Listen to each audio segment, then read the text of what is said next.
Hello friends, welcome to lecture number 10. My name is Piyush Sanduja. I'm a graduate of IIT Kharagpur and Indian School of Business.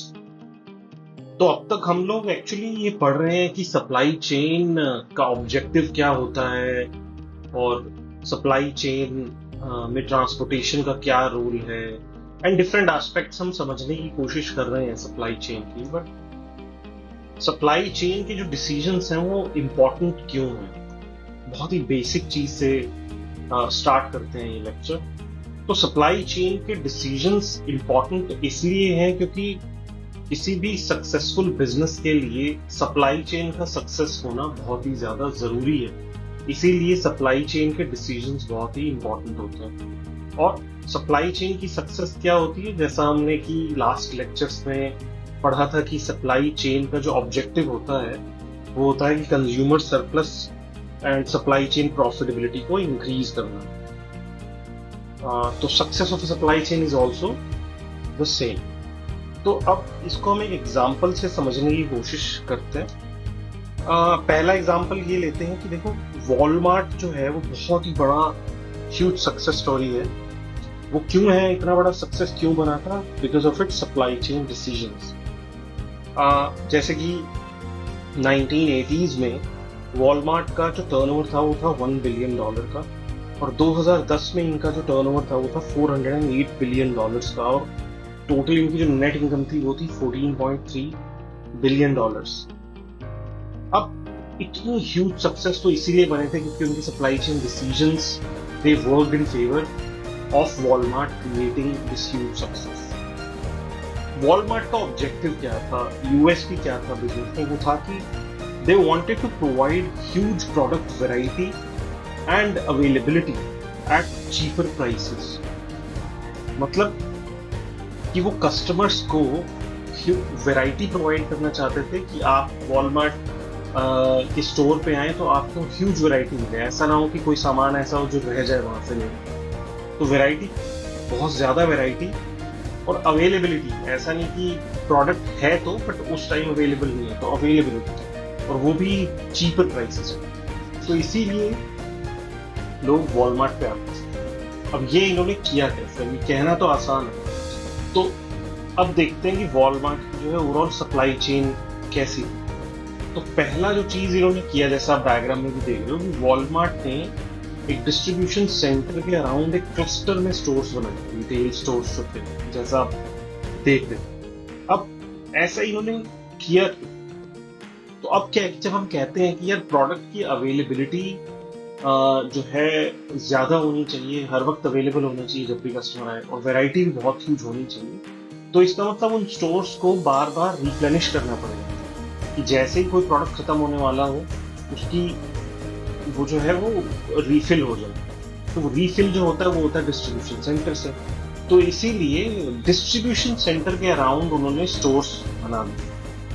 ठीक है, तो इससे तो ये ensure हो गया कि फ्रीक्वेंट रिप्लेनिशमेंट हो जाए, ये इंश्योर हो जाए कि प्रोडक्ट जो है हर वक्त अवेलेबल हो, और क्योंकि वैरायटी बहुत ज़्यादा चाहिए, अवेलेबिलिटी बहुत ज़्यादा चाहिए, तो हमारे को मिल्क रन्स जो होते हैं, जो डिलीवरी या डिस्ट्रीब्यूशन से स्टोर तक ले जा करके जो ट्रक्स जो जा करके डिलीवर करते हैं, तो वो भी कॉस्ट इफेक्टिव ट्रांसपोर्टेशन होना चाहिए।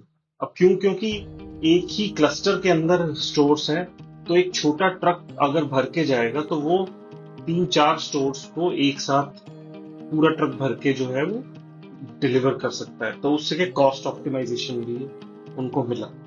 अब दूसरा इन्होंने क्या स्पेंड किया, सबसे ज्यादा इन्होंने जो आईटी में स्पेंड किया, सबसे ज्यादा अपना काफी स्पेंडिंग की। क्योंकि आईटी क्यों जरूरी है? क्योंकि जैसे ही किसी भी स्टोर में मान लीजिए कोई भी एक प्रोडक्ट खत्म होने वाला है, तो उसकी इंफॉर्मेशन रियल टाइम बेसिस पे डिस्ट्रीब्यूशन सेंटर को होनी चाहिए, सो दैट वो ऑलरेडी प्रिपेयर्ड रहे और वो वहां पर अपने ट्रक्स के अंदर जो है वो पहले से ही प्रोडक्ट को एसिमुलेट करते रहे, एक्सपेक्ट करते हुए कि ऑर्डर कहाँ से आने वाला है, कहाँ से नहीं आने वाला है, अपनी प्लानिंग वो शुरू कर सके।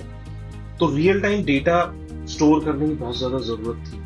दूसरा, सिमिलर जो है आईटी या कह लो कि की जरूरत, इंफॉर्मेशन शेयरिंग की जरूरत थी between the distribution centre and it's suppliers, क्योंकि अल्टीमेटली डिस्ट्रीब्यूशन सेंटर में भी माल खत्म होगा तो उसको रिप्लेनिश करने के लिए सप्लायर्स से आएगा माल।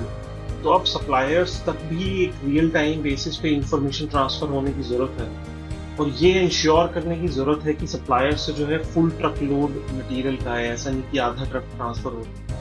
तो वो फुल ट्रक लोड मटेरियल आए, उसके लिए प्लानिंग की भी जरूरत होती है, ताकि जो सप्लायर्स हैं वो भी जो है मटेरियल को उस हिसाब से स्टॉक करके रखें या फिर बनाएं, पैकेट करके रखें उनको।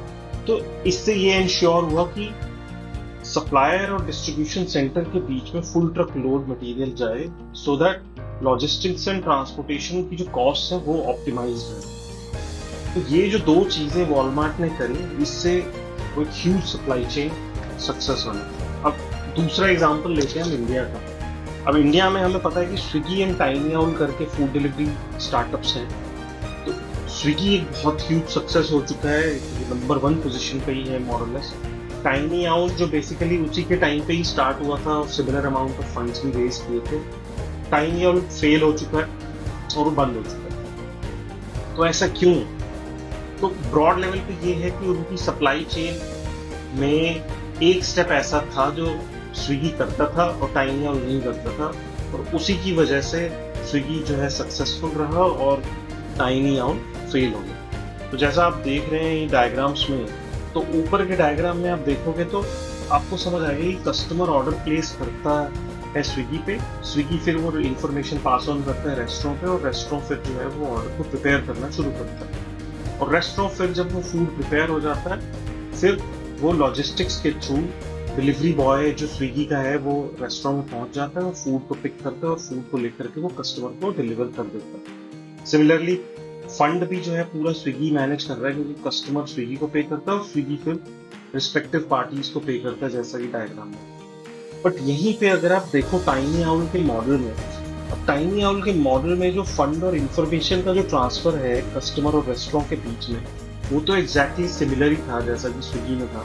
बट जो लॉजिस्टिक्स है वो टाइनी आउल नहीं देख रहा था, वो उनके स्कोप में नहीं था। तो लॉजिस्टिक्स जो है वो पूरा रेस्टोरेंट खुद ही मैनेज कर रहा था। मतलब कि कोई भी ऑर्डर एक कस्टमर से आया तो it is restaurant responsibility to package that order and then उसको अपने खुद के डिलीवरी बॉय के थ्रू ही वो फूड को जो है ट्रांसफर करे कस्टमर के पास। अब इसकी वजह से क्या हुआ कि टाइनी आउल जो है पैकेजिंग एंड डिलीवरी एक्सपीरियंस में ना स्टैंडर्डाइजेशन नहीं देता है, कि उनकी पैकेजिंग इतनी अच्छी नहीं होती थी, डिलीवरी टाइम में कुछ कंसिस्टेंसी नहीं थी, कभी कोई ऑर्डर 15 मिनट में आ जाए और कभी कभी 2-2 घंटे तक नहीं आएगा। तो उस वजह से क्या हुआ कि कस्टमर एक्सपीरियंस स्विगी का काफी अच्छा होता गया और टाइनी आउल का कस्टमर सेटिस्फैक्शन उतना अच्छा नहीं था। अब क्योंकि उनका कस्टमर सेटिस्फैक्शन अच्छा नहीं था तो कस्टमर्स ने टाइनी आउल पे वो ज्यादा जाकर के ऑर्डर नहीं करते थे, उसकी बजाय वो स्विगी पे ही जाके ऑर्डर प्लेस करते थे। तो उनका जो कस्टमर का रिपीट रेट था, यानी कि वापस से ऑर्डर प्लेस करने का जो रिपीट रेट था वो बहुत ही कम था। अब क्योंकि वो कम था तो ऑब्वियसली उनको मार्केटिंग पे इसलिए और ज्यादा स्पेंड करना पड़ता था नए कस्टमर्स को एक्वायर करने में, ठीक है। क्योंकि रिपीट रेट कम था तो उस वजह से कस्टमर की जो एलटीवी होती है, मतलब जो लाइफ टाइम वैल्यू होती है, वो भी बहुत ही कम थी उनके लिए। इसीलिए उन्हें मार्केटिंग पे कंटिन्यूअस जो है पैसा स्पेंड करके रखना पड़ता था, ज्यादा सेम कस्टमर्स को, ओल्डर कस्टमर्स को बार बार डिस्काउंटिंग देकर के रखना पड़ता था, ज्यादा डिस्काउंट देकर के, ताकि वो टाइनी आउल से ऑर्डर प्लेस करते रहे। बट स्विगी के लिए ये बिल्कुल ऑपोजिट ही था, क्योंकि कस्टमर सेटिस्फैक्शन अच्छा था तो उनका रिपीट रेट बहुत अच्छा था। रिपीट रेट अच्छा था तो ऑब्वियसली कस्टमर का एलटीवी बहुत अच्छा था, क्योंकि लाइफ टाइम वैल्यू बहुत अच्छा थी। कि मान लीजिए कोई एक कस्टमर अगर हफ्ते में एक बार ऑर्डर कर रहा है तो एक महीने में वो 4 बार ऑर्डर करेगा, तो मान लीजिए एक बार 1000 का ऑर्डर कर दो, 4000 रुपए का ऑर्डर जो है वो स्विगी को दे रहे, तो एक महीने की कस्टमर एलटीवी देखें तो वो 4000 की स्विगी की नहीं। और यही टाइनी आउल के लिए देखें तो मान लीजिए वो कस्टमर 2 बार ऑर्डर कर रहा था, तो उनकी जो लाइफ टाइम वैल्यू कस्टमर की एक महीने की देखें तो वो 2000 थी। तो इसलिए स्विगी को मार्केटिंग पे, कस्टमर एक्विजिशन पे या उसको रिटेन करने में कम स्पेंड करना पड़ता टाइम। तो इस तरीके से Swiggy became a more successful model, और वो और ज्यादा पैसे रेज करने में भी सक्सेसफुल हुए, क्योंकि उन्होंने सप्लाई चेन में लॉजिस्टिक्स को खुद से हैंडल किया, उसके फंड्स को, उसकी इंफॉर्मेशन को, प्रोडक्ट फ्लो को इन्होंने हैंडल किया। तो इस तरीके से आप देख पा रहे हैं कि सप्लाई चेन के एक छोटे से चेंज से या एक छोटे से डिसीजन से पूरा बिजनेस का सक्सेस कैसे अफेक्ट होता है। ठीक है, आई होप आपको ये वीडियो अच्छा लगा होगा, आपने इससे सीखा होगा, एंड आई होप ये आपको आगे की वीडियो में एक मोटिवेशन देगा, एक कॉन्टेक्स्ट देगा सप्लाई चेन में कंटिन्यू करने के लिए। Thank you. आपके जो भी क्वेश्चंस हो आप कमेंट्स में पूछ सकते हैं। Bye bye.